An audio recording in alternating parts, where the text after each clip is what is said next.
All right. Good evening, everyone, and welcome back to the Demilitarized Zone.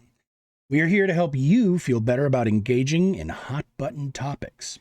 Our goal here is to teach Discord survival tactics, not just farm, gotchas, and dunks. We cultivate meaningful, intelligent conversations where you have to stop and listen to the other person, even if it is just to find the flaws in what they are saying. So at least for tonight, please check your weapons at the door, take notes, act like grown-ups, and refrain from the blood sports and shit-slinging that have plagued our politics for far too long. Our audience does get a say here, though. There will be a link in the chat at the end of the debate where you can vote for your winning team. Please, by all means, exercise your democratic rights. It is completely free, and decide which side you think made the most persuasive case. So, sit back, relax, and listen up. Somebody here is probably going to change your mind tonight. We're going to introduce our debaters and judges, starting from, we're going to start with the top center because that is the team captain for the affirmative. That is Kay. To his left, we have Cassell, and to his right, we have Hammer. Cassell and Hammer, my favorite combo.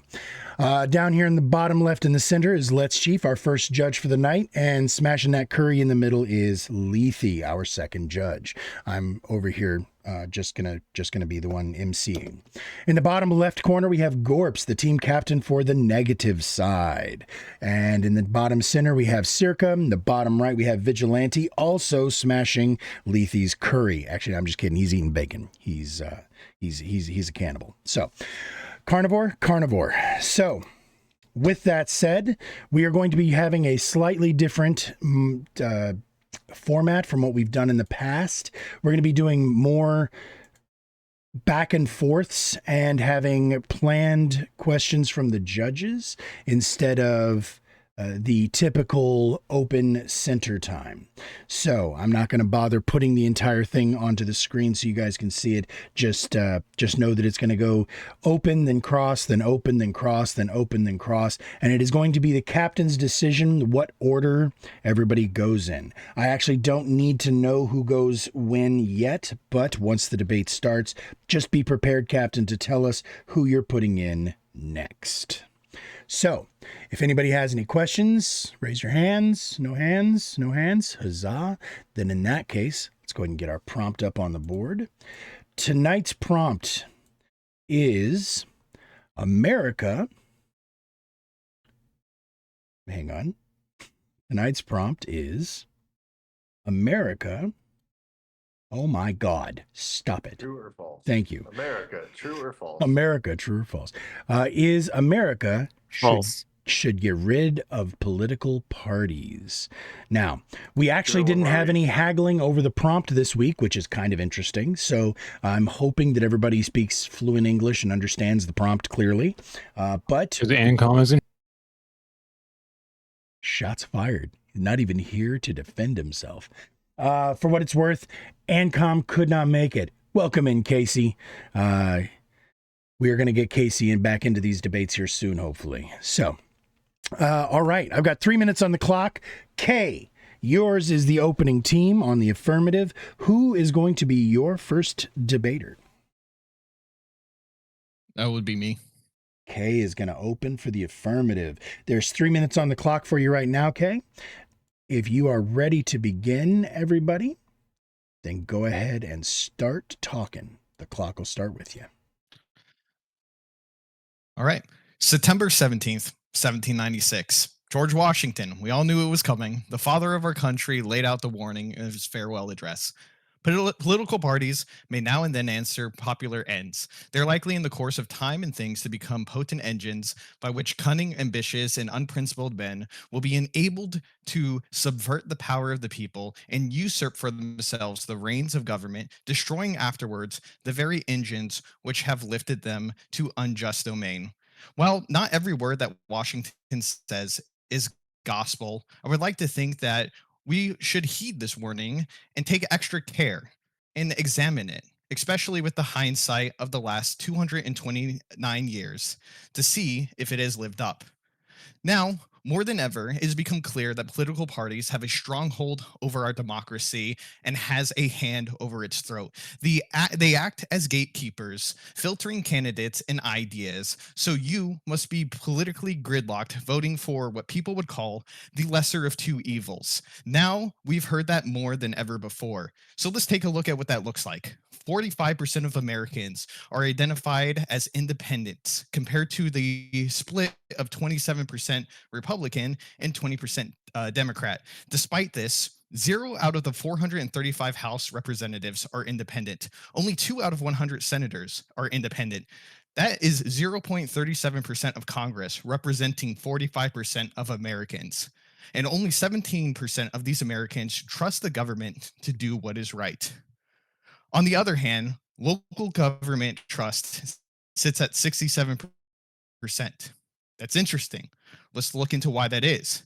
It seems that 96% of elected officials are local elections, and roughly 80% of those local elections are through. It's interesting because 96% of elected officials are from those local elections, and 80% of those elections are through nonpartisan elections, meaning there's no R and D next to the name that makes them inform their decision, meaning that they have to run off of policy, removing the uninformed and voter going up and clicking for their team, making candidates actually have to compete in the marketplace of ideas, generating a more representative democracy for Americans.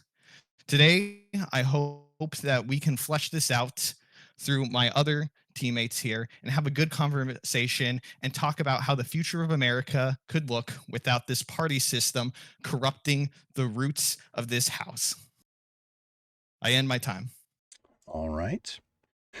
Gorps, who's going to cross-examine Kay? I will. All right, Gorps, you are up. I have 3 minutes on. This is a back and forth conversation, although it will be directed by the questioner, which is you, Gorps. So go ahead and start asking questions, and feel free to have a conversation in that 3 minutes. Start when you're ready. All right, I'm going to start with a question Radish didn't want us to discuss here, which is, how do you define a political party? Or K. So a political party is generally so there's outwards politics and inwards politics. It's a inwards group of people, typically a committee that runs campaigns, manages finances, and seeks to get candidates placed on ballots or uphold the positions that they already have via control of the government, to maintain control of the government. So there's no socialist party in America? There's no libertarian party? Libertarian Party is on the that's what you're ballot, saying? and the socialists, they are, and they do have access to ballots. It's few ballots, but they do Yeah. have access to ballots. So any party that can get on the ballot, that can get on a ballot, now or in the future, would be a political party, yes? As long as they meet the criteria of that they're running campaigns, managing finances, nominating their candidates, and seeking to access control of the government. Yes. Hey, Gorps, do you mind if I ask him a Okay. question? Not right now. Is that loud? No. Okay. Would you consider DSA a party? DSA specifically. I don't. Who is the DSA specifically? Democratic Socialists of America. Oh, sorry, that's not the one that I know of. I don't know of them, so I can't answer. Okay. We'll move on from that. Do you think that it is legal to abolish these parties? You could do it within legal means. Yes. Could you? Because what you end up doing is violating the First Amendment rights of every single American citizen. So I'll ask again, do you think it's legal Yes, there's legal methods. to violate the First Amendment? You don't have to violate the First Amendment. One, you can make constitutional amendments. The Constitution is a living document, and built into a living document is the ability to change. And second off, the freedom of association doesn't explicitly have to rely off of political parties. It could be through political action groups, idea-based coalitions, and interest groups. It could be, but you're removing a method. Are you not? You're removing a method of association. Correct. Okay, so you're violating the First Amendment. Sorry, just because how- wait. In the Second Amendment, don't we have like regulations on firearms? we violate the Second Amendment as well as a country, and we should stop doing that. But Sorry, do you think you that's could a yell separate fire issue. in a theater? How Or would you enforce okay. this? What would the penalty for a violation, for example, be? Go ahead and answer that, Kay, and then we're going to go. I think the main way that we can enforce it, since it's a nonviolent crime, would be through removal from ballot access, and or just in general the prevention of the government from actually upholding and the political parties, because they wouldn't exist without the upholdings of the government. So if they just simply do not enforce it, then it no longer becomes a political party. All right, so I've got 3 minutes on the clock now for you, Gorps. It's going to be your opening. Go ahead and start whenever you're ready. All right. To start with, political parties are voluntary associations of people who share political beliefs. The First Amendment protects exactly that, the right to speak, assemble, and to organize around shared ideas. You can't ban people from forming political groups without banning their ability to speak collectively. Abolishing parties would require the government to police political association itself, which is the opposite of a free society and against the First Amendment. If the solution to political frustration is let's restrict the people's ability to organize, it's not reform, it's regression. Second point is that even if you could get past the First Amendment violation, which you can't, abolishing parties doesn't actually solve the issues that people complain about. Corruption, polarization, and the gridlock that my opponent mentioned aren't caused by the existence of parties. They're caused by the underlying incentives, money in politics, media ecosystems, winner-take-all elections, and at its very core, human nature. If you remove parties, those incentives don't disappear. Politicians will still form alliances, voting blocs, and informal coalitions. They'll just do it behind closed doors, without transparency, without labels, and without accountability. Parties at least make these political alliances visible. Abolishing them does not eliminate those factions. Thirdly, abolishing political parties makes it harder for everyday Americans to even cast their ballot rather than being easier. Parties serve as informational shortcuts. Most voters don't have the time to research hundreds of individual candidates and individual issues every time an election comes around. Party labels help people identify and understand a candidate's general worldview, priorities, and policy tendencies. Without that, the voters are left with a ballot full of names and no meaningful way to distinguish them. That doesn't empower voters, it overwhelms them. The people who benefit most from a no-party system are insiders, activists, and wealthy candidates who can afford to build personal brands.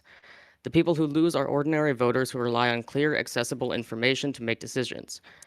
So the question isn't, are political parties perfect? They're not. The question is whether abolishing them fixes anything. It doesn't. It violates constitutional rights, fails to address the real sources of political dysfunction, and it makes democratic participation harder for the average person. If we want better politics, the answer isn't to ban people from organizing. The answer is to improve transparency, reform incentives, and strengthen the system, not to eliminate one of the core ways Americans exercise their political freedoms. Thank you. All right. Good stuff. 3 minutes is now on the clock. Who is going to cross-examine Gorps, Kay? Who's going next? Am I allowed to cross-examine him to keep it between us on this section, or? Nope. You got to call on somebody else. One of your teammates. So it has to be somebody else? Correct. Okay. Yeah, cool. I'll call on to Cassell. Cassell, you are up, buddy. Go ahead and take your 3 minutes there. Cross-examine Gorps as you see fit. You're muted, just so you know. You're muted. The clock will start when I can hear you. Sorry, should be good now. So Gorps, you mentioned that if we got rid of political parties, it would prevent or it would ban people from participating in the system. What did you mean by that? I said it would ban them from organizing, because at a certain point, any group of people of a consistent political ideology becomes a political party. That means everyday organizing, people like the DSA, the PSL, even like TPUSA would be political parties. You're banning them from organizing in this way. You think that without an actual party, that it would be impossible to organize? You couldn't have people funding a Well, campaign? if you go back to my actual definition, political parties are voluntary associations of people who share political beliefs. So, yes, you would not be able to organize without a political party. But if you had, so if you have the same political beliefs as somebody and you donated to them, let's say like as an If individual, history has taught us how would anything, that not be funding somebody who you support with certain beliefs? That's not what I'm talking about when I'm if talking about like history has voluntary taught us associations. anything, I'm talking it's about not like organized people together. That would not be able to happen. Okay.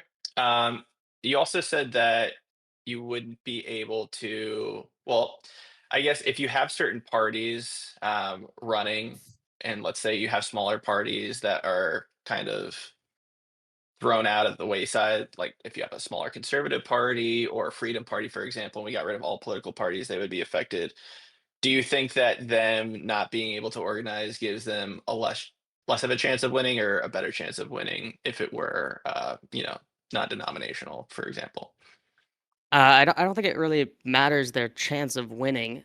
The problem is that in that scenario, when we're talking about people's chances of winning, you have an uneducated voter base that doesn't even know what they're voting for in the first place because they have no ability to distinguish between these people. We all know the majority Okay, of so voters are uneducated and don't know what they're talking about. if people are informed now, and you also They're not informed mentioned the now. They're constitution. not informed now. They're guided by the parties. Well, how would you? So if they are guided by the parties, then wouldn't you say that the parties have control of who gets elected? They can just spread the message on who's the better Well, candidate. It wouldn't be a up to the party people. has control on who they put on the ballot, yes. All right, I would say that's kind of a concession, but I'll end it there for my questioning. Okay. 3 minutes is going to be on the clock now for you, Cassell, for your opening. Start it when you're ready. Cool. So I would just start out and say that this isn't about, people arguing if whether something is legal or not, or how we're going to get rid of political parties, or if it's the perfect system, but more so, or I should say, how we are getting rid of political parties, because we know the Democrat and Republican parties run an oligopoly over every other party in the country. So I would say it's a little bit disingenuous to say, "Oh, what about the poor third parties on the ballots that will get affected by this?" Because by eliminating them, would argue that the folks who support third parties will now have a better shot of getting their preferred policies into a chamber of Congress. So I would say that, America prides itself on being a democracy built on independent thought, debate, and representation. And our political system today is dominated by the two private organizations that were never mentioned in the Constitution or were explicitly warned against by the founders themselves. And political parties no longer organize ideas. They're essentially there to enforce loyalty and to fundraise. They reward obedience over judgment and punish anybody who thinks outside the party line. The lawmakers themselves are pressured to vote within their team, even if they know a policy is flawed, because crossing the aisle risks losing funding, committee positions, or their next election. That's not representation, in my view. It's basically a brand controlling their management. Parties also hardwire polarization into our system. Every issue becomes a zero sum battle, not because compromise is impossible, but because compromise is treated as betrayal. When one party wins, the other must lose, even if our country does too. Governing becomes less about solving problems and more about defeating the other side. And as voters, we've been conditioned to stop evaluating ideas altogether, and party labels act as shortcuts. If my party supports it, it must be good. If the other party supports it, it must be bad. And democracy shouldn't run on tribal loyalty, it should run on informed choice.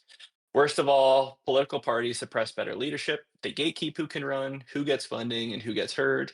Many of the most capable, ethical, and pragmatic people never make it on the ballot because they refuse to pledge ideological allegiance. So ending political parties wouldn't just eliminate disagreement, but it would eliminate the artificial teams that turn disagreement into dysfunction. It would force candidates to stand on their ideas, lawmakers to build coalitions issue by issue, and voters to think instead of root.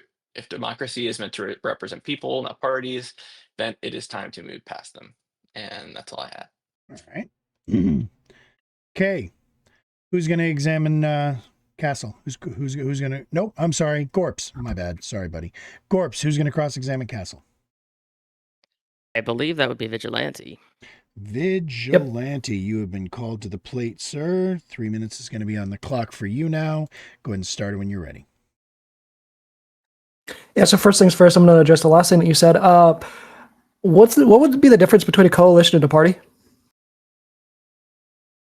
So I would say that a party right now has an actual well, right now they have elected leadership. A coalition could just be a group of people with a similar idea or a similar goal in mind. They don't actually have an elected leader position, or they don't have ways to fundraise the same way, or have certain, established donors, people of that nature. They're basically people who believe in the same thing.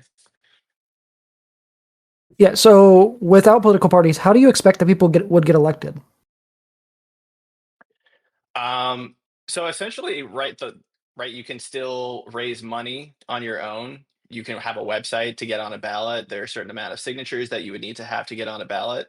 I don't think that the way to get elected changes. You could argue that it's harder for people to fundraise from it. But again, that's a skill that all politicians usually have, is learning how to fundraise and how to make money. So I don't think that would stop anybody in particular, unless you're just bad at that and organizing. But yeah. Yeah, so what becomes illegal the day after your plan passes? Does endorsing a slate, does coordinating messaging, fundraising, only printing on a party label, or only printing a party label on the ballot? Sorry, my mic kind of, or my ear kind of, your headphone kind of went out. But did you say what makes it illegal? No, what would become illegal? Like endorsing a slate, coordinating messaging, fundraising, or just printing the label on the ballot? What would become illegal? I don't feel like this system would have anything to like believe on what would be legal or illegal, right? You're kind of opening it up to everybody in this case. So there isn't an exact established rule here on how to fundraise, or who you can endorse, or who can endorse you, and so on and so forth. So I'm not sure. I don't think that there's an illegality here. So it would just be removing the label on the ballot. It wouldn't change anything else about the system. Not that I can think of. I mean, unless you have a certain thing in mind, let me know. But I don't think it would be illegal. So do you have any idea of how you would remove political parties? So you're asking so your question about removing parties as they are established today, if that would be illegal or not. Is that different from what you were just No, asking before? Because it's a little bit different. How would you remove political parties? I'll rephrase it. Nope. Go ahead and answer that, Cassell, and then we're going to Okay. call time. Yeah, so I kind of established it in my opening, but in terms of legality, I Cassell? He's gone. Avoid a Oh, question. That I was guess so. that's how he's going to avoid it. Ninja vanish. They killed him. Did They killed him. Sorry. Wrong Perfect way to buddy. avoid. I don't know what just happened there. So, as you were I got saying, hacked. can you ask the question again for us real quick? Yeah, hold on. Let me go back to where I was. So how would you go about removing political parties? Yeah, so I think that's something that I was going to say. I mentioned in the beginning, where I don't think that the prompt, we're not talking about legality here or the ways. It's if it would be a better way to have no political parties. Right I now, I'm think the sure. prompt's pretty strict. Well, the prompt didn't say would it be legal to do this. It would be, should we remove political parties? I mean, I don't know all You have the to do inner. something. You'll get your turn in a minute, Searka. That's fine. I mean, I just think that's kind of a little bit different. But overall, if we're talking about the inner machinations of government, I'm sure that there are ways you can do it legally. I don't have them off the top of my head. So I would leave that to one of our other panelists to answer that more completely, but I'm just kind of arguing whether or not we should do it or not. All right, so 3 minutes is on the clock now for you, Vigilante. Go ahead and open when you're ready. Yeah, so removing political parties would create an unstable, exclusionary political environment. Parties are nothing more than a political coordination mechanism. Removing political coordination would be disastrous for the efforts of having a functioning government. Parties are just a visible layer of coordination. Removing them only raises the barrier for entry for being a participating voter. And it would also result in politicians seeking other means to get themselves elected. There'd be more dark money, more endorsement, more focus on endorsements, more focus on going on influencer podcasts and stuff like that, like Joe Rogan, even more so than what we already have now. And these things would have even more influence on who gets elected than it already does. Political parties give a layer of transparent coordination that allow voters to have a general idea of where candidates and their representatives fall on key positions. Without political parties, we would still form pseudo parties in the form of coalitions, as people naturally group together based on in-group and out-group systems. Politics with or without parties will come down to which in-group has better organizing and funding. Without political parties, how well politicians can get things done comes down to how well people can network. Getting elected comes down even more to how much money and how good your connections are in order to get your name out there to voters. We think it's a popularity contest now. It will be monumentally worse without parties. Parties are a means for people to get their name out there, get funding, and have a basic method of organization to get legislation passed. That's my opening. All right. Good stuff. In that case, 3 minutes is on the clock. I suppose we only have one option left here, and that's Hammer, correct? So, Hammer, you are up for cross-examination. Go ahead and hit him where it hurts. Yeah, so you really harped on the fact that all the issues that we have in our political system would change. It would be more of a popularity contest. There would be more dark money. How would any of that be more significantly impacted? Yeah, so if you remove the means on which people get their name out there, which is political parties, the reliance on people needing to get their name out there through means of like raising money through specifically like dark money, PACs and stuff like that, is going to increase significantly. The need for people to get their name out there through influencers and going on the news is going to increase significantly because you no longer have that basic mechanism of getting your name out there that is the political party. Because when we look at the facts, the majority of people in America, regardless, already just go and vote on party lines. So can you give me examples of dark money? Like what methods would they use to get to push for to give their dark money out? And what like sources would they get that dark money from? Or to? The things that would technically qualify as dark money would be private companies, nonprofits, and political PACs would be the main things. Okay, and you said that you said that people would try to get influence through like influencers and stuff and like popular media, right? Off like smear campaigns you might talk about. If you think that why would they not do that now, even with our political parties? They already do it now. The difference will be the amount of focus that is put on it. So the big difference is that I accidentally muted myself. The institutionalization of it. Whereas like right now you go on CNN, you go on people like if you're on the right now, you go on like Joe Rogan. If you're on the left, there's a number of different people that you can go on, from Kyle Kalinske to TYT.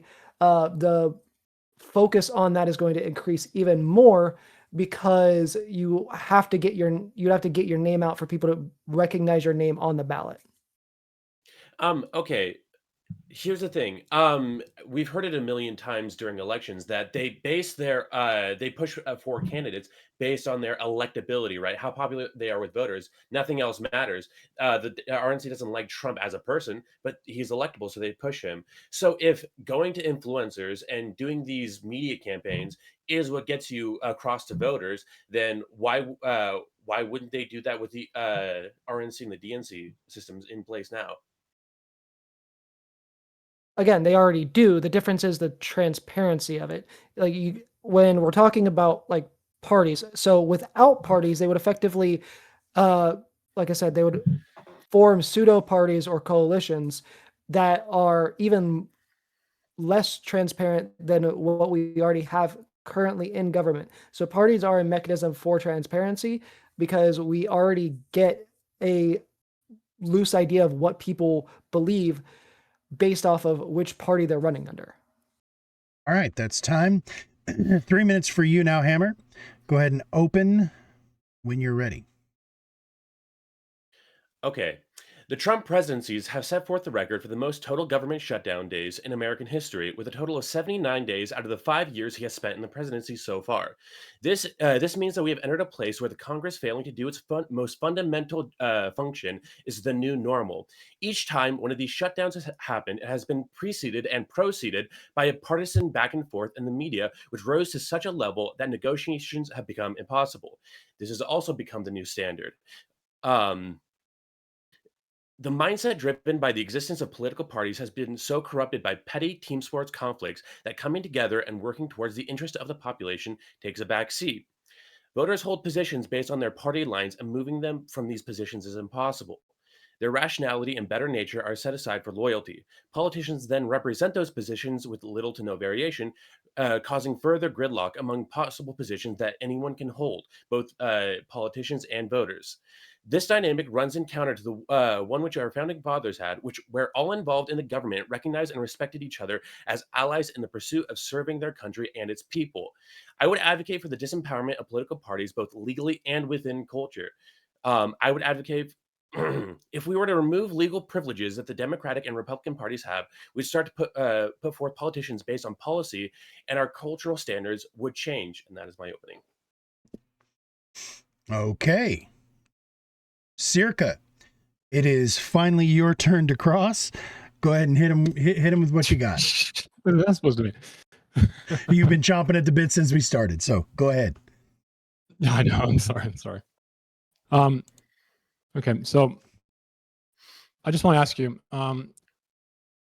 I don't think. Are you aware of how people with common political ideologies cluster together to form political coalitions? As in, like, Yes. are you aware of the psychology behind this? Yes. So you know about I the mean, SVO, I have my own the opinions SVO? on why this happens. Okay, that's great. So do you agree that psychology, and there's a lot of research on this, okay, shows that even if we try to remove political parties, they're going to happen naturally, correct? To an extent, there will be more probably like progressive and conservative groups of people. No, it's but just, not. again, I need to know what your definition of a political party is. So a political party in our country is an establishment which is given both political privileges, and is built into the position to the way that we hold Like state elections. recognized, or? Yeah, state recognized. Okay, so what about if it can fundraise? If it can Not state fundraise, recognized, but can fundraise. I mean, you can have official political parties and you can have independent groups fundraise. Okay, I'm getting a really unclear answer from all three of you guys. Again, I'm going to defer back to the answer or the question that Vigilantes said. What exactly would you change? What would you make illegal to get rid of political parties? So the main thing is changing the way that political parties have control over our election system, right? So they can Just control who. institutionalize? You want to deinstitutionalize them, or? Yes, deinstitutionalize them. Okay, so you don't want to ban association, though, right? No, I don't want to fully ban association. No. Okay, so that's just cosmetic. That has nothing to do with the prompt. The prompt is very clear. The burden here is you have to prove that we need to remove political parties. That is not the prompt. That is not abolition. Well, I mean, you can say it's just cosmetic, but the power that they have over the election system and saying, well, the only people who can participate in the major election are people who are part of our That's party, not answering my who are question. coming from the. That's just something else. Okay, what is your question? Give your exact My question again is, you're not actually, That's not a doing the question. prompt. The prompt, you have to, there's a burden of proof here, since you're the affirmative, is you have to prove that we need to get rid of political parties. Right now, you're doing something cosmetic. That is very important right here. Okay, that is a comment, not a question. So what is your Okay, question? take the comment. You asked me to directly answer your question. What is the direct question? The question is, how are you actually going to remove political parties? And what you just said is not removing them. By giving them removing their official recognition in elections. All You're right. just removing labels. We're going to go ahead and stop. Hold on. No groups of people can organize together. Time's up. I know. That's what I'm asking you. You're not. It is now. Hold on, everybody. Searka, it is now your time for opening. 3 minutes is on the clock for you. Go ahead and lay it all out for us, bud. Sure. I just want to start with like a quick reality check. Okay. Get rid of political parties isn't a tweak. It's a ban on voluntary association. Okay. And that runs straight into the First Amendment. I don't think we heard a First Amendment answer yet for the question that we asked in the beginning. And honestly, that's not reform. Like I just mentioned, it's state control. So the question for the other side is simple. How do you erase parties without erasing freedom? That's the number one thing I need to hear. And even if you tried, people don't stop grouping. There's plenty of psychological research on this, mountains of evidence, unless there's something that I have not heard or something you have to the contrary, that would overcome things like the SVO, the SDO, and how people would just form coalitions and political parties, whether you wanted to ban it or not. And that means like neighbors, unions, churches, anything that fundraise, right? As state recognition alone is not, if you just get rid of that, but you can still allow some things to fundraise, you haven't solved the problem. Party labels are messy, yes, but they're also a low friction map for busy citizens. Remove the map and you don't get purity, you get more confusion. So the average barrier to entry for your average voter is going to be extremely high. It's unreasonable to assume that an individual is going to vote and care on an individual level or a hyper individual level. So naturally, again, you're going to see political parties form without, when you even try to remove political parties. So I just want to say that there'll be higher costs to participate, and then the shadow parties will get worse with transparency. And the reason for this is because the government requires transparency. The institutionalization of these political parties makes it so they require transparency. That is why you would get more dark money like you mentioned earlier. Now, in group favoritism, in coalition forming, and research and cooperation, SVO, SDO, authoritarian dispositions predicts this. And if you want trust across ideology, you address that psychology. You don't pretend advantages. And that's my opening. All right. Well, then in that case, that means that Kay, it's your job to cross. Go ahead and finish this off.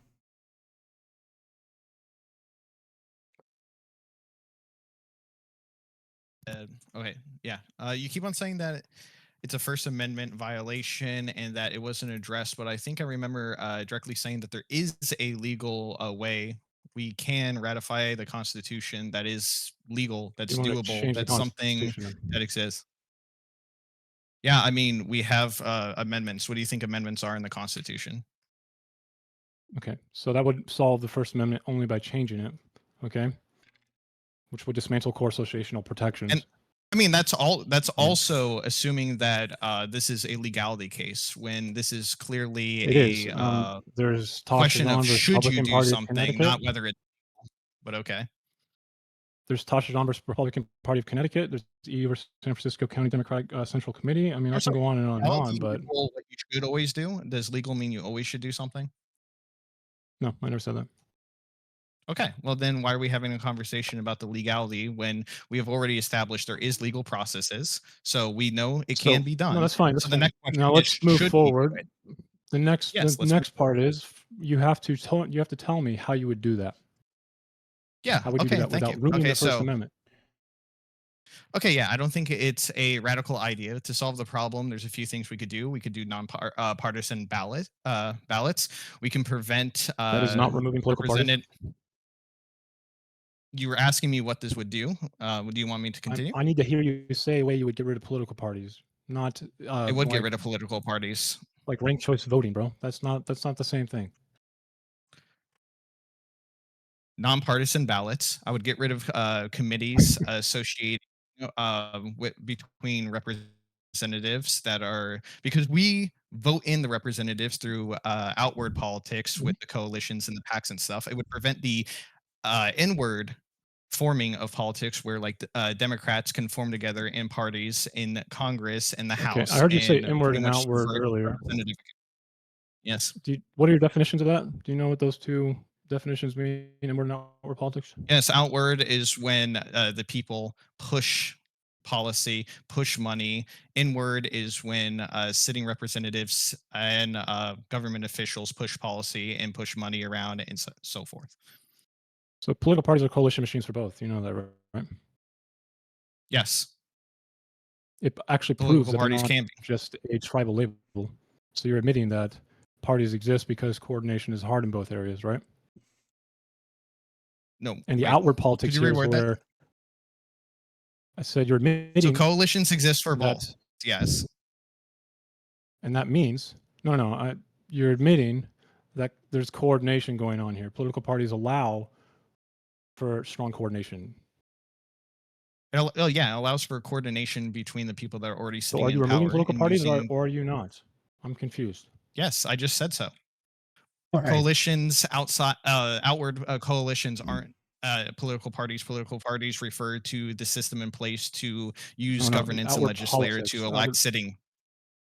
All right, so outward politics and inward politics. But so we're going to go ahead and jump on in there now. So that was interesting. There was a lot of back and forth from all of y'all. Great job. Those were the openings and the cross-examines. I am hoping that the judges were taking notes like I was, and that the judges all have some questions here. So what we're going to do is we're going to go back and forth through the debaters in the same order that they just went. And we're going to hit them with a question apiece. That's one from Chief, one from Lethe, one from me.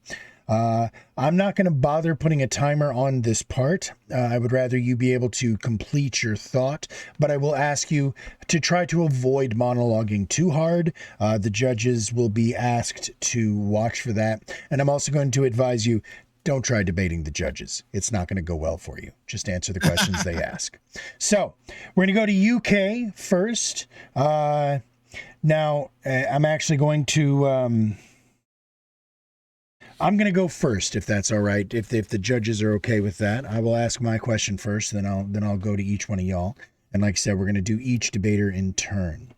So as it happens, Kay, Searka stole both of my questions, but I don't feel like I got the answer that I wanted to hear from that second question that he asked you. So I'm going to ask you again. How would you implement a ban on political parties?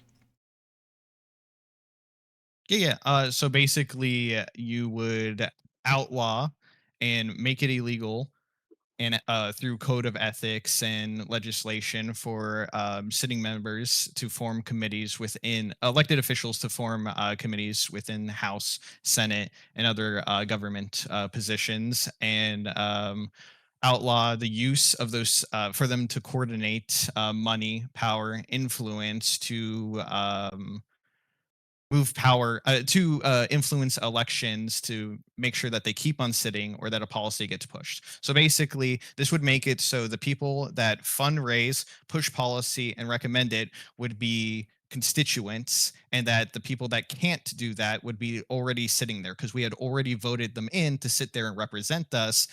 If they start forming groups to do shit and use the government to prevent us from holding them accountable and electing somebody else, those committees are subverting the democracy and the representation. So it would ban that particularly. Okay. And if they engaged with that, they would be removed, fined, punished, the same way that any other code of ethics violation, or, there would be a whole process. All right, sounds good. So I'm going to go alphabetically through my judges, which I have to go to the fourth fucking letter to get to a discernment. Lethe, are you ready with a question for Kay, please? I am. So how do you maintain transparency in the case there are no established parties? I mean, the same laws that we have now would apply to candidates that are running, right? You would have to disclose where you're getting your money from. You would have to disclose who is funding your campaign. So if you run a campaign ad, oh, it was paid by so and so. This is where I got it, and just standard disclosures. Okay. The same regulations that apply now to parties can apply to individuals. LetsChief, you're up. Go ahead and hit him with a question, please.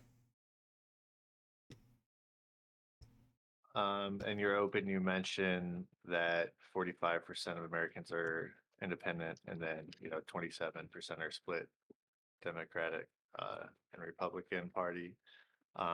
What if you got rid of political parties? How would you ensure the representation that you're looking for without those sort of labels?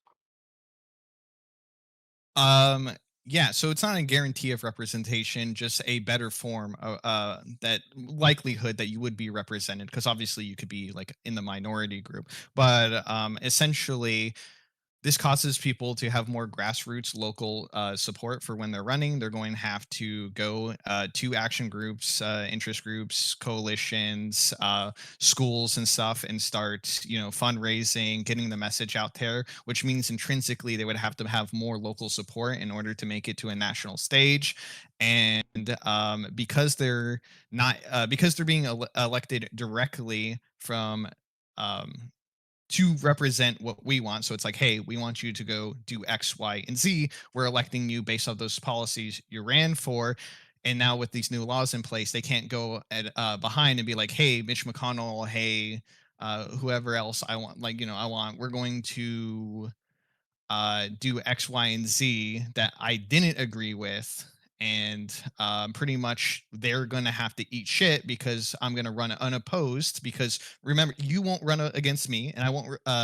You won't run against me. We'll give you your turn when I step down, and I'll be the only opposition to the Republican Party, which they won't vote for because it's a blue state, or vice versa for red. So they would have to be held strictly more accountable because of the amount of people that can run and the amount of the restrictions on their ability to pretty much rig staying in place. All right, good stuff. Gorps, looking over at you now. Going to give you 3 questions as well. I'll start once again. So a theme from your entire team has been to discuss the First Amendment's rights to free association. Are there currently, to the best of your knowledge, any other groups in the United States that it would be banned or illegal to join?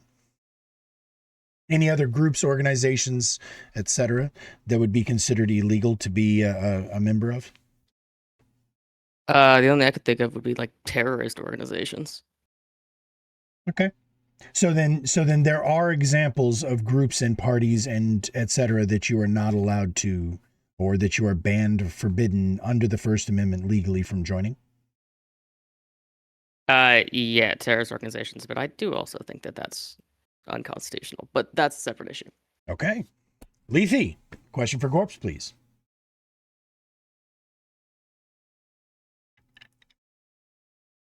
Okay, so for Gorps, if in this case, political parties were to remain as they are, like in the sense that we currently have a situation where you have MAGA and then you have the Republican Party. You could make the case that MAGA is not the Republican Party. So with that being the case, does this muddying of the waters create an undue hardship on voters in the same way abolishing parties would be in the first place?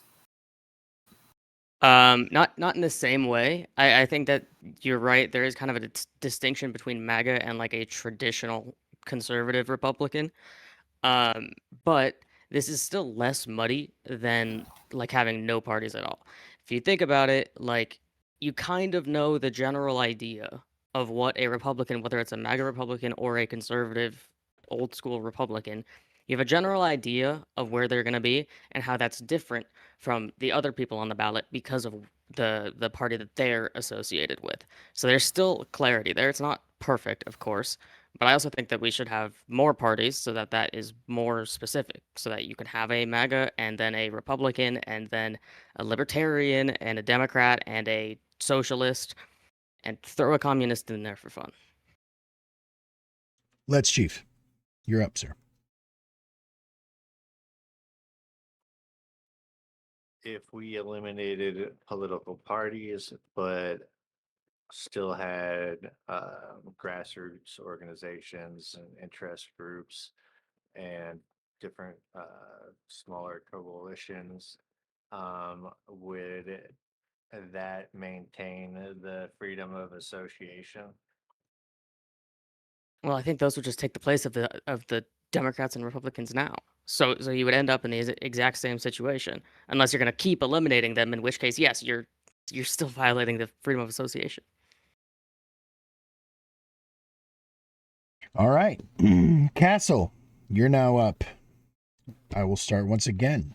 And it's funny because this kind of kicks off of what Gorps was just saying. So you were talking earlier in your opening about how getting rid of political parties would increase the likelihood of people's independence, actual policy wishes to be implemented. Would it not also accomplish that same goal would that not also be accomplished by adding more parties as opposed to removing all parties? Well, that's the problem, is that not all parties are represented as equally. I think my argument is that the Democratic and Republican machines overpower third parties to the extent where anybody else is not viable. And that's why you have a two-party system that many people complain about, is because they feel like they aren't able to get specific policy prescriptions that they align with. They have to pick to, the next best thing for them. Okay. Lethe.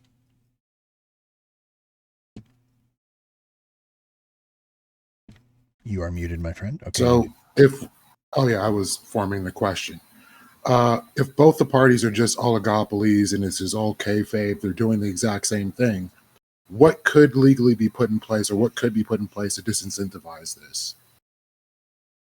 Yeah, so I think the question that keeps popping up is, like, how do you ban political parties? But that's not the prompt. That's not what we're proposing. We're proposing that political parties become obsolete enough through certain prescriptions, like removing legal privileges, ending ballot control, breaking financial dependence, forcing candidates to compete as individuals. So over time, this isn't going to happen in a day or a week or a month or a year.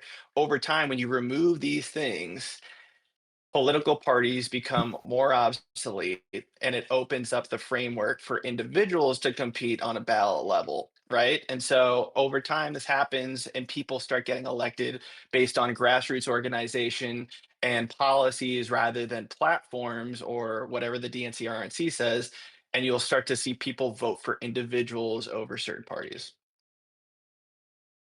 LetsChief.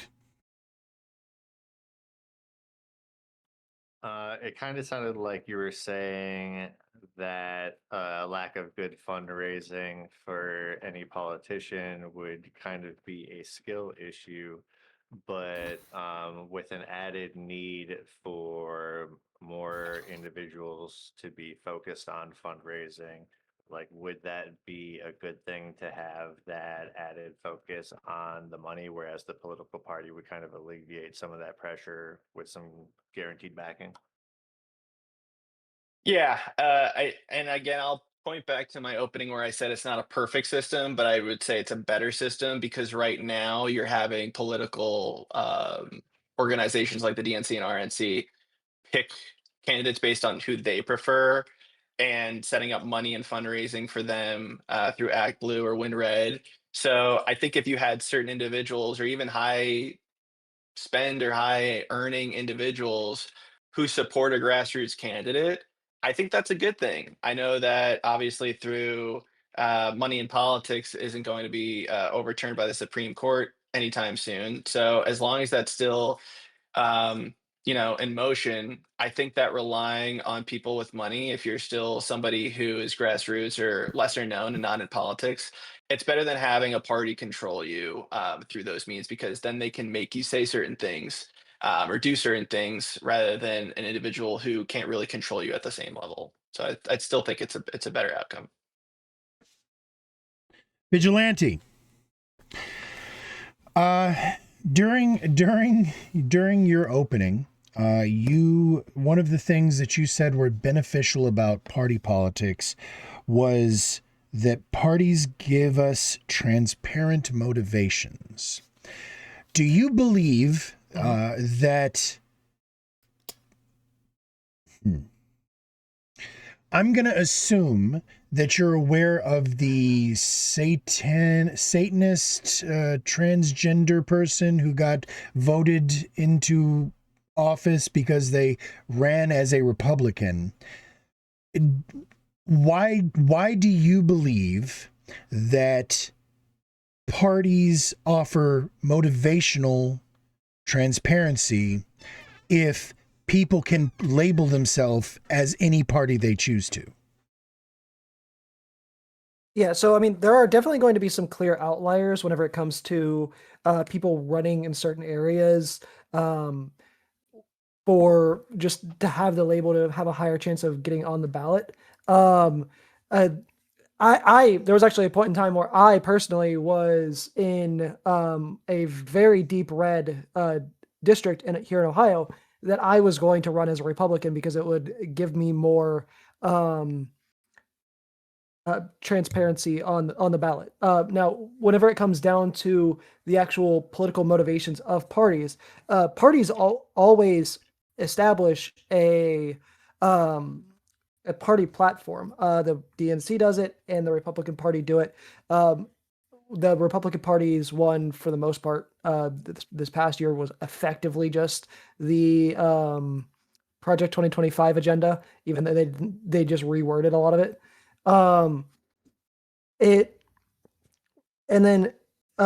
The parties, the people who are actually part of the parties, are effectively meant to are strong-armed, I should say, into following the party platform. You're going to have some party outliers. Like a great example of like a party outlier, at least when they first got into office, would be AOC, or like the whole squad for the most part, actually, where like a lot of the party lines votes early on, they just kind of refused to participate because of their own, and they still do sometimes, because of their own personal agenda. All right. Lethe. Okay, so you made the argument that removing the parties would create chaos and destroy the coordinating factor on the visible layer where dark money and other things would be less transparent. In the case that an outside, the party becomes hijacked by an outside interest, like say Palantir, or like you said with the Heritage Foundation, is it better to keep the parties in place or to push for a reform or removal of the party? It's better to keep the parties in place, because with the parties in place, you can visibly see and understand that the party has been hijacked by these interests. Whereas without the parties in place, then you would have to basically look at each person individually and see if they've been bought off by the special interest groups like the Heritage Foundation. Now, it is obviously fine for us to reform the system in order to remove the ability for special interest groups like the Heritage Foundation to be able to have as much influence on the parties as they do, which I would argue would actually be a better way to handle this than just to straight up remove political parties, because without having political parties there as the mechanism for organization, you would effectively allow dark money interests like the Heritage Foundation to just bribe their way into influence of just each individual person who gets into office, versus having to force their way into control of an entire party. LetsChief.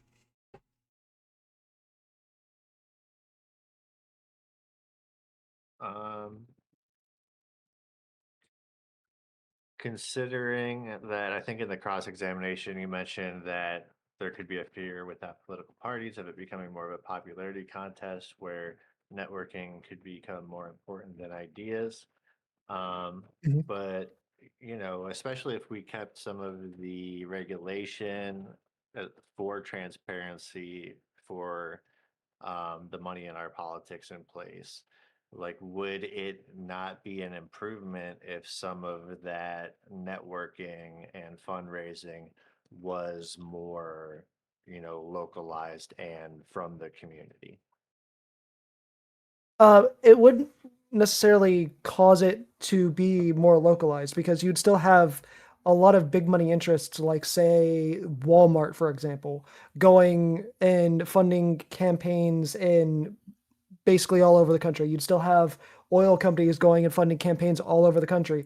The only thing that it would really get rid of is the clear, transparent method of them funding the campaigns, because with the way that the transparency works now, the majority of the funding goes through either political PACs or it goes through parties. Whenever it goes through the parties in particular, all of the donor information is released directly to the public. Now, political PACs aren't really required to release their funding information, which is part of the problem. But that money goes in through the party is when that's released to the public, that's the primary method of transparency on how we know where their actual funding is coming from.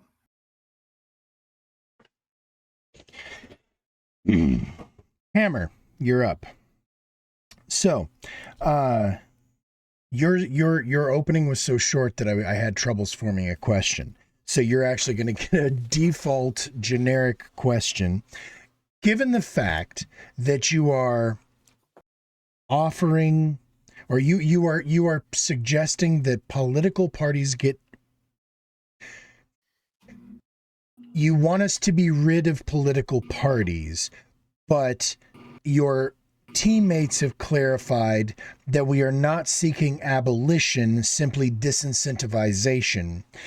I would like for you to explain to me what would fill the vacuum of the political parties as they stand now. So, I think that I would agree that we're not. First of all, I would agree that we're not advocating for abolition, but I wouldn't go so far as to say we're advocating for like disincentivization. We're advocating for getting rid of like political parties as a legal institution, right, with all the legal privileges that it has. And then, sorry, what was the second part of your question? My question is, what would you replace them with? I just used a lot more words and I tried to reference the things that were said here. Right. What would be the alternative? What would be replaced in your mind? Well, it will be like grassroots organizations, more various organizations, and then at the election level, it would just be individuals who are standing on their on platforms and positions, right? Vote for me because I believe in Medicare, right? Not vote for me, I'm a Democrat. Okay, Lethe.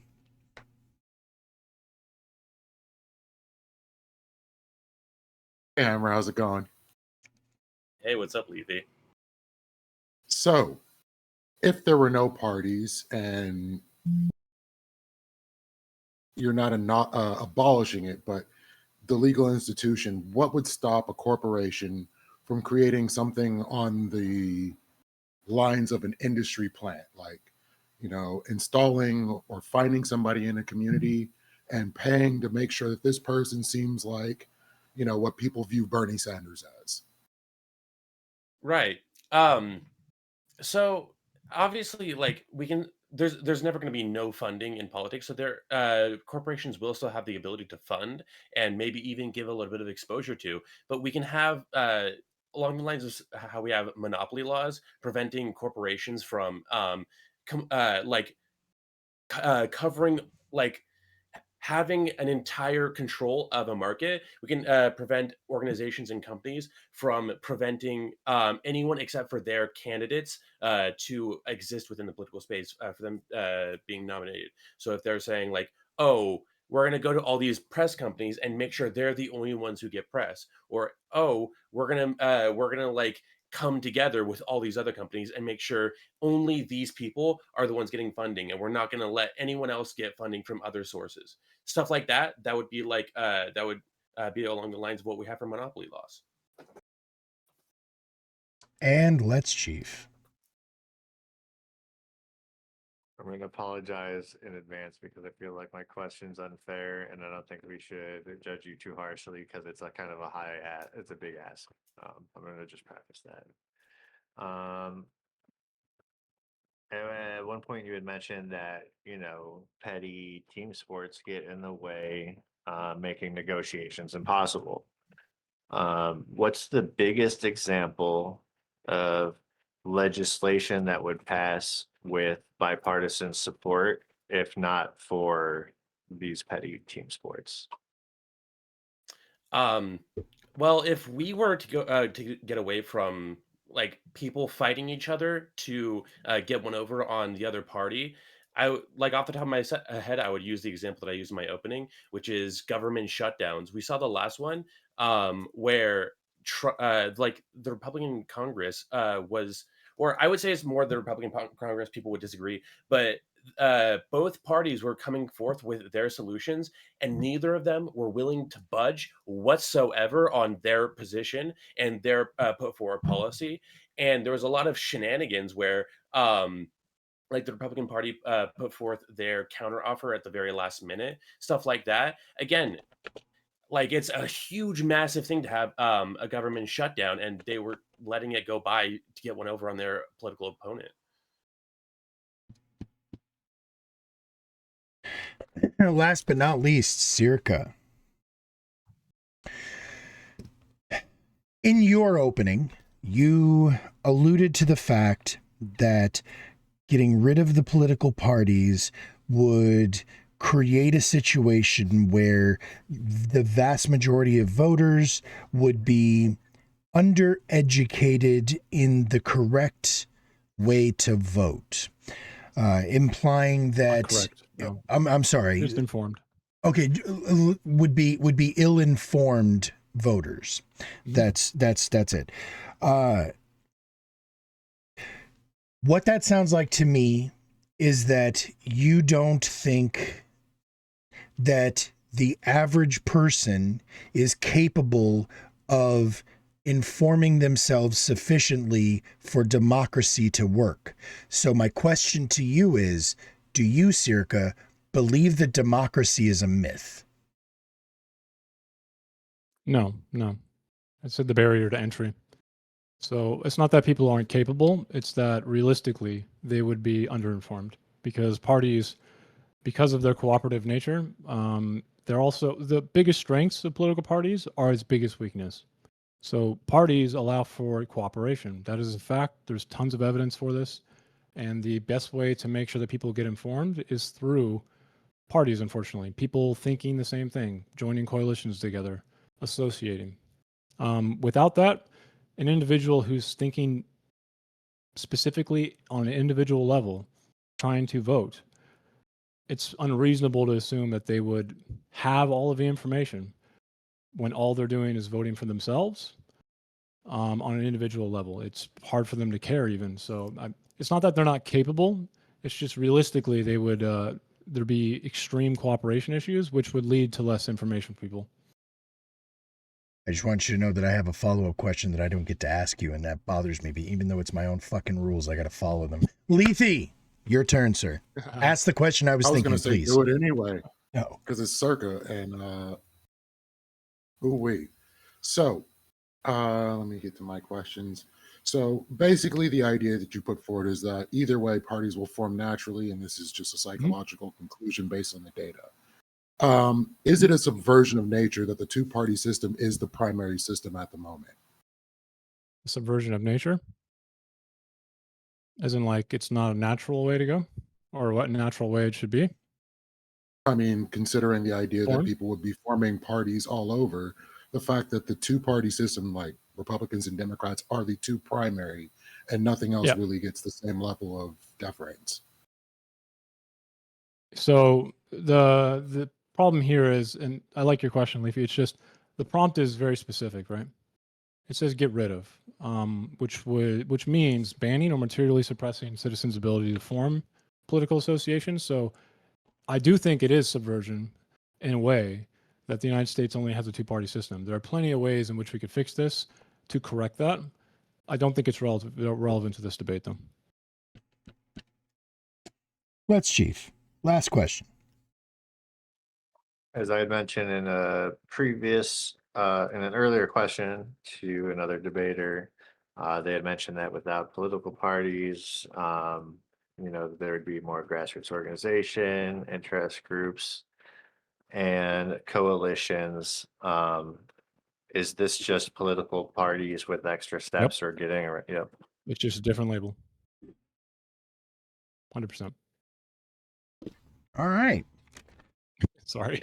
No, you answered the question. You answered the question. That's what he wanted you to do. So, all right, cool stuff. So, I'm going to go ahead and put the 3 minutes back on the clock now that we've gone through all of the questions, which I actually really enjoyed that section. I hope that the judges aren't too mad at me for making them work this time, but I feel like that was super productive. I have 3 minutes on the clock. We're going to go back through in the same order for closings. That means we're starting back all the way at UK. 3 minutes will start whenever you start your close. Alrighty. I know that this isn't a one solution to fix all problems, and I haven't said that it will. We have to tackle a lot of things, such as the citizens united in the room, do away with national popular vote interstate compacts, have single bill issue bills to vote on, roll out ranked choice or star voting.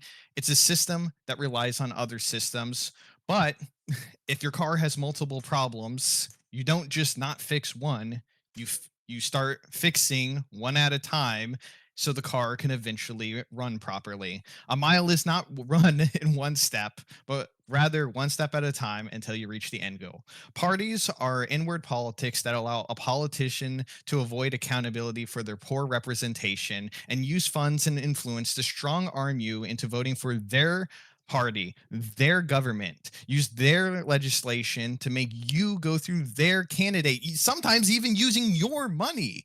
Because if you don't, then you don't even get a say at all. This is a proposal from my side for decentralization, because I think we all can agree that we've had too much government control in our lives. And I thought an anarchist like Gorp would agree. It's unfortunate he doesn't.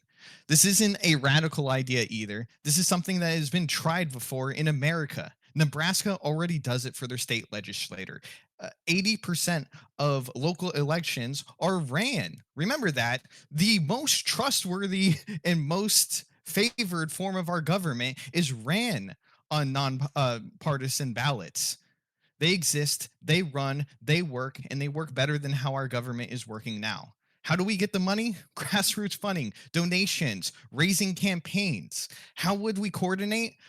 How would they coordinate? Well, their purpose is to propose and vote on bills, not coordinate how to redistrict, rig elections, and make sure that their candidate gets an upper hand in the next election. How would you be able to balance the funding? Well, we would address the Citizens United. We allow voucher system programs like they do in Japan and are now testing in Seattle and rolling it out. How would voters be informed? Well, I would say they're already not informed, since they're looking at it and they're like, okay, red or blue, I guess I'll vote for for whichever team I think I might vaguely like. Ask any Trump supporter what Trump's policies are. They will not give you an answer. Ask any Biden supporter what his policies were and what he did in his term. They will not give you an answer. This causes a person to look and actually listen and be a little bit more informed on their vote and policy. Government isn't meant to sit there and coordinate to fuck you. It's meant to represent you. It's simple. People run elections, not parties. Vote on issues, not party lines. They represent us. We shouldn't capitulate to who they choose. Simply put. All right, landed it right on the money, too. 3 minutes is on the clock for you, Gorps. Follow that up, bud. Simply put, this prompt was about whether or not we should remove physical parties. This means the full, not partial removal, not taking a party label off of a ballot, not making them obsolete over time, removal of the party. This is something that none of our opponents have actually addressed, something that none of them have actually agreed with, which should say enough about their positions. No one adequately defended the First Amendment violation aside from to just say, let's change the Constitution, which, first of all, would not have the support of the American people, I don't believe. I don't think you could convince the American people or our politicians to diminish the First Amendment. At the end of the day, even if that were to happen and we were not to be allowed to have political parties, people will still continue to form groups. People will still continue to say, hey, I agree with you on these policies. Let's hang out together. And this will continue to grow until we have parties yet again. If they're made illegal, they will just become underground. You lose every form of visibility and oversight over political parties by making them illegal. To what Kay just said, where voters currently are on the vote red or blue, I'll vote for whichever one I like, that's the exact point. Most of these voters have a couple issues that they actually care about, and they know which party vote the way that they want on that issue. You're not going to get a more informed populace by having no red or blue or libertarian. You're going to get people that just don't vote. You're going to reduce our already generally pretty low turnout by making it harder for voters to actually figure out who they like.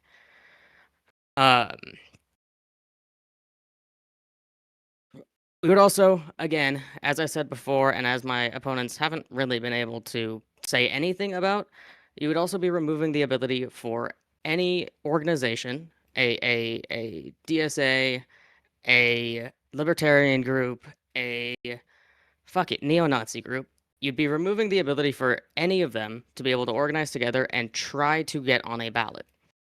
At the end, the individual people here would not be getting any support if it were not for the groups that back them. The only reason that Zoran Mamdani is the mayor of New York City right now is because the DSA, the Democratic Socialists Party, supported him and backed him the entire way. Thank you. Okay. The clock is now yours. Cassell, you're up. 3 minutes on the clock. Starts when you start talking. Cool. Yeah. So I know that the word get rid of has caused the other side to believe that means that you have to ban something. Remember, we don't need to ban a political party to get rid of them. We can simply outgrow them. And I would point to a specific instance that happened back in the election in 2024 during the Nevada Republican nominating cycle. The state ended up with two separate contests, a state-run primary and a party-organized caucus. Because the party leadership chose to ignore the primaries and instead hold their own delegate awarding process. As a result, the candidate most Republicans actually rallied behind in the later caucus wasn't even on the primary ballot. And in the primary, the none of these candidates option beat the only major candidate on the ballot, which was Nikki Haley at the time. That confusion was not an accident. It was a product of the party rules and incentives, not voter priorities, because most voters aren't thinking about caucuses versus primaries. They're thinking about housing costs, healthcare, jobs, and fairness. And yet the system still funnels them into gimmicky contests that reward party insiders and organizational maneuvering while ignoring what independent voters actually care about. So we don't have to chase corporations out of sports stadiums. We can make parties a worse option for voters by designing a system that rewards transparency, accessibility, and individual accountability instead. Because right now, what the parties have designed is what the rules are. So we can reverse the rules that the parties have created. When people see that candidates succeed by addressing real policy concerns, not by gaming party structures, political parties naturally lose their leverage. That's how you outcompete them and restore power to party policy focused voters, because a system that empowers people instead of machines is ultimately the best defense against tribalism and dysfunction. That's it. Okay. Now it's 3 minutes to you, Vigilante. Start it when you're ready. It has become increasingly clear that the affirmative position is not to get rid of political parties, but to deinstitutionalize them, which is not a clear answer on the prompt. This is just take the parties out of the open and make them operate behind closed doors. Kay stated during the Q&A section that we would get rid of committees as part of this. Committees are a key aspect of political organization. Committees are literally how we flesh out bills before they hit the floor of Congress. The idea that removing coordination would be a good thing is absolutely absurd and comes from a fundamental lack of understanding of how politics works. In order to write a bill, you have to have organization and cooperation, let alone in order to pass said bill. Politics is a social game. You have to make it 269 people agree on an issue, 51 in the Senate, 218 in the House. In order to get a large number of people like this to agree on something and to pass it, you have to have organization in order to make sure the solution meets the agenda of everybody involved to the extent that it can. The largest part of this debate is that it seems like the affirmative thinks that it would be would be more effective to remove altogether the parties altogether than to expand the systematic access of other political parties to be able to access the system. I would argue that it would be more effective for us to remove the polling aspects for getting on the ballot and require all states to list candidates from all parties who want to throw a dog into the race, alongside institutionalizing some form of ranked choice voting. The coalitions that would form by removing parties would be no different than the parties that we have now. They would be the same in-group and out-group system that we already have, just with less visibility on what the groups are doing behind closed doors. Politics is a social system and a social game. It is a team sport by nature. With the way we have it set up now, we already see the effects of having broad sweeping political ideals set up on the main stage. You have the progressives and the liberals in the Democratic Party that form two separate blocks. You have the neocons and MAGA for the GOP that form two separate blocks. Removing political parties would only worsen this problem by removing the allegiance that party members have to their parties. The only way to solve this would be to expand the access for other parties to access the voting system, not to remove parties altogether. Okay. Now, that was Vigilante. We're up there to Hammer. Hammer, 3 minutes is on the clock. Give us your close. Okay, so it seems as though the opposition has two somewhat contradictory points. And I'll address the first one, which is that, well, political parties are a good thing because the voters are so uninformed and so incapable of making a decision that they need a party to bundle up all their ideas, or else they'll be completely incapable of making a decision. I think anyone, if they're being honest, would agree that it's not to that level. While they're not completely informed on all aspects of a policy or a politician, every single or most people, the average person, I would say about 80% of the people who vote have a position on most most major policy that is being pushed, right? And the second position is that, well, it is a bad thing. Corruption, organization, people coming together and forming organizations is kind of a bad thing because it does create polarization, but we can't do anything to stop it. Ending all these privileges and all these positions that political parties have isn't enough because people will still gather anyways, and it's not enough, right? Which kind of shows the weakness of their position, where they don't even really support political parties as an organization or as an existence very strongly.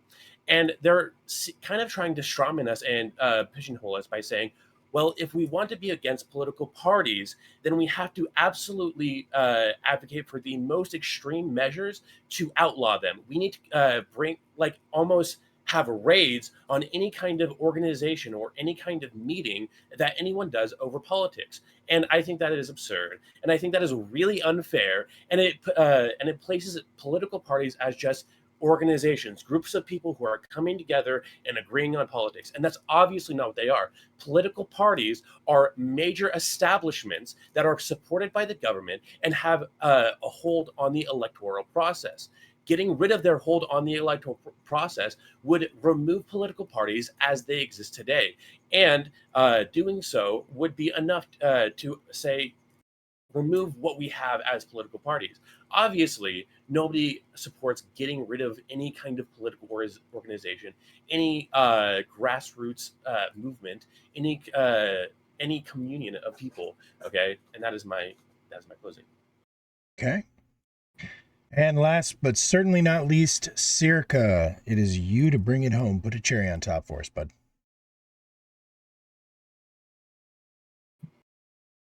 All right.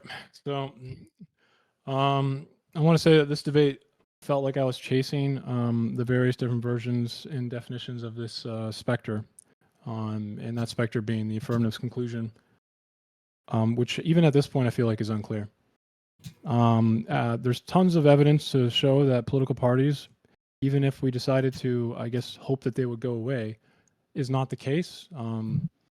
Just by nature of how humans act socially.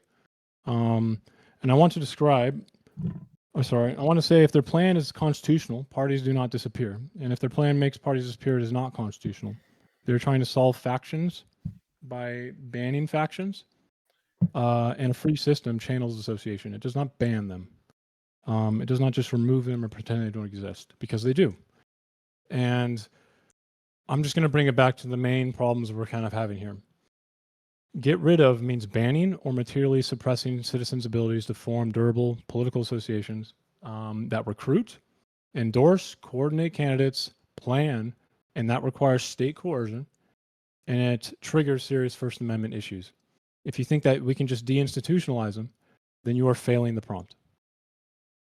And the only way to get rid of political parties, at least in the affirmative's eyes, is to downgrade associational freedom because they think that it will work. Then the cure is worse than the disease in this case. And that's my closing. All right. Well, that concludes tonight's debate, kids. I am going to immediately drop. I think everybody who's streaming is sharing chat right now. So you guys can all, yes, absolutely, round of applause. A square of applause, too. Fuck it, I don't even care if it's triangle. So click that link in the chat. Give us your vote. Remember, the affirmative is the yes vote. You agree with the prompt. That is the people along the top row. That is Cassell, K, and Hammer. And if you go with the no, that is you preferred the negatives arguments. That is the bottom row. That would be Gorps, Searka, and Vigilante. So this was a big one, and this was a new format. I hope everybody liked the format. I love the 3v3 format. It is kind of my preference. I know a lot of y'all asked for more of the 1v1s. That's why I've been focusing on the 1v1s, but it's really nice to get back to this from time to time. And with that said, the new back and forth and without the open cross yelling at each other and talking over each other, I felt like everybody was able to really get their thoughts out and articulate their positions. Although some people wish that they could have articulated a little longer, I think. So I'm just sitting here running my mouth to give Lethe and Chief a couple more seconds here to think this through. This one's going to be a little different because of the fact that we haven't really done much of the 3v3s with the 10-point scale. And we're not implementing because we're still figuring out the rubric for judge votes. I'm going to have a meeting with my judges to see what they all agree on. But since Lethe was going first alphabetically, I'm going to look at LetsChief to render his judgment first. Everybody, one more time in chat before the judges start speaking, please click that link and weigh in who you think was the most persuasive team tonight. LetsChief, where'd you land, bud? I did really enjoy the debate tonight. I feel like the format changes actually did lead to more productive conversation and getting able to like actually like hear ideas without it needing to like escalate into like some weird performative like shitstorm. So props to all of you for making it a good event. As far as my scoring goes, again with the 10-point scoring system, um, I'm giving it a second thought. I'm giving it Giving it suspense. I'm giving it 4 to 6. So 6 to For the negative side. All right. And what was your I logic there? I feel like there was a lot of good ideas on the affirmative side, but for me, I feel like they could have been more aligned and full chested to not dance around the idea of what getting rid of a political party actually like means and looks like. I feel like because of that, like we were kind of chasing the ball like a little bit, trying to find out like where it was going. Like, is it abolished? Like it is, it isn't. And so just I would have liked to see more like alignment in advance, like on the team, so that they could have like kind of locked arms and attacked the idea together. And because of that, it got a little bit flimsy, but I don't feel like they met the requirement to defend the prompt in my mind without. I feel like we kind of went over a lot in the questions. I'm going to keep it short and sweet, so that's it. 4-6. All right. Very cool. We could go over more in that. Yeah, I was about to say, yeah, we're gonna peel it apart like an onion here in a minute. So, Lethe, it is your turn, sir. What'd you think of this? What'd you come up with and why? I initially scored it 2 to 8, but then Gorps just ruined all that, so I'm gonna just go ahead and score it 3 to 7. Affirmative 3, negative 7. Okay. Mostly because all of the ideas put forward by the negative were never adequately addressed by the affirmative side. The issue with the First Amendment, yeah, it's okay to say you can amend the Constitution, but what are you going to amend the Constitution to? That wasn't fleshed out enough.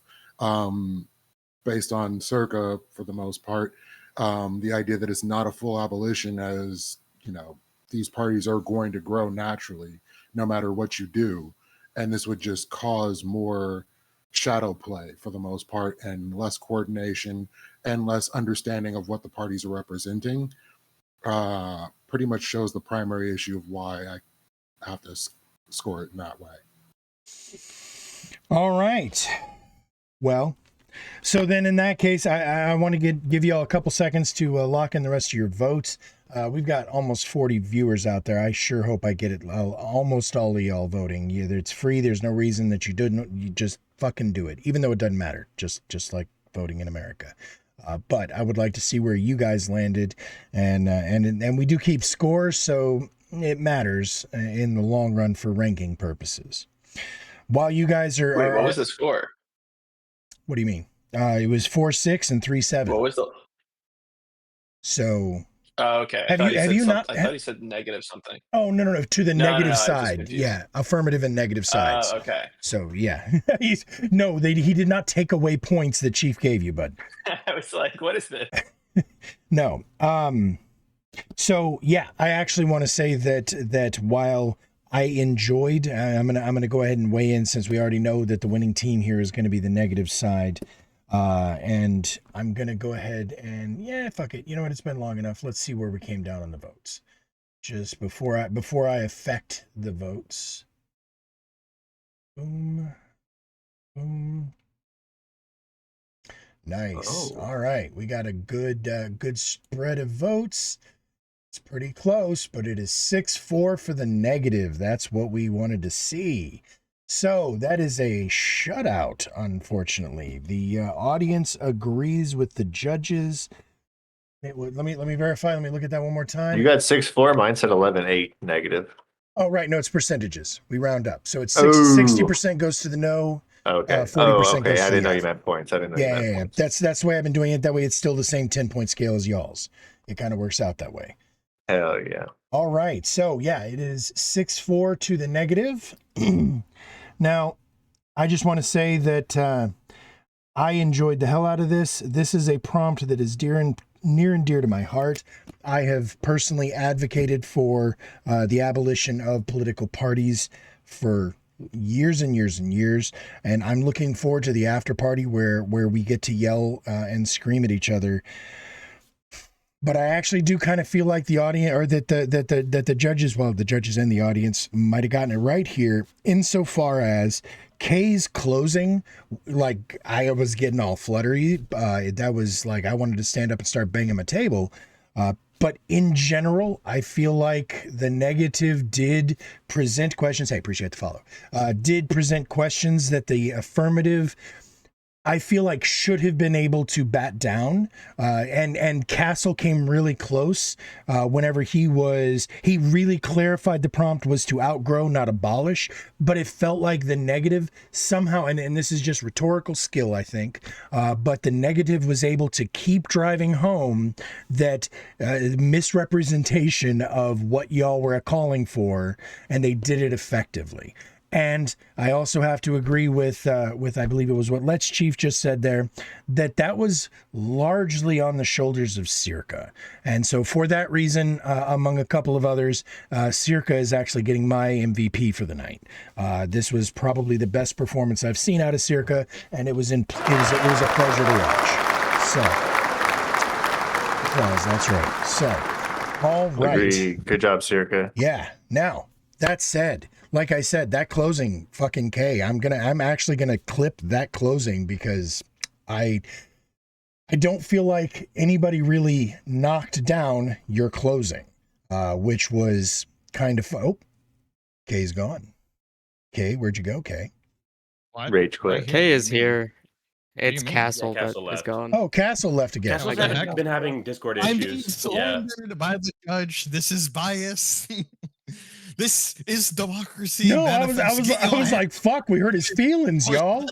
No, Cassell came back. Cassell was like, fuck this shit, I'm out. If I can't win, I don't want to play no more. So No, my Wi-Fi's out, so I have to go on cellular. gotcha. That's fine. Yeah, well, we're done with the actual the VOD part. So it worked out perfectly. You could we not have win? timed it better. Oh, no, you didn't win. Morally, No, I'm kidding, yes, I'm but kidding. just He's like better all at things debate in than America- math. Just I was like in hoping it all was one of things in those, like, Hail America, the Marys bad if people I- won. If I logged off, maybe they feel bad. Nah, guess it didn't work, guys. There you go. So that said, we're gonna go ahead and it's not gonna be. We're gonna roll into the after party, but we're not gonna be. Hey, appreciate the follow there. We're not gonna do it quite the way we've been doing it. It's not just gonna be an open panel. I want to be able to give everybody here the chance to have that open conversation that we didn't have during the debates. I feel like this is a more fitting time to do that. It's a better opportunity for everybody to kind of get their thoughts out and everything, and disagree with the parts they want to, but especially the judges. I would like to hear as much from the judges as from the debaters, at least for this first couple of minutes. What more feedback and criteria do y'all have? Where were you on the prompt, Chief? And oh, I'm sorry. Before I do, there was one other thought. And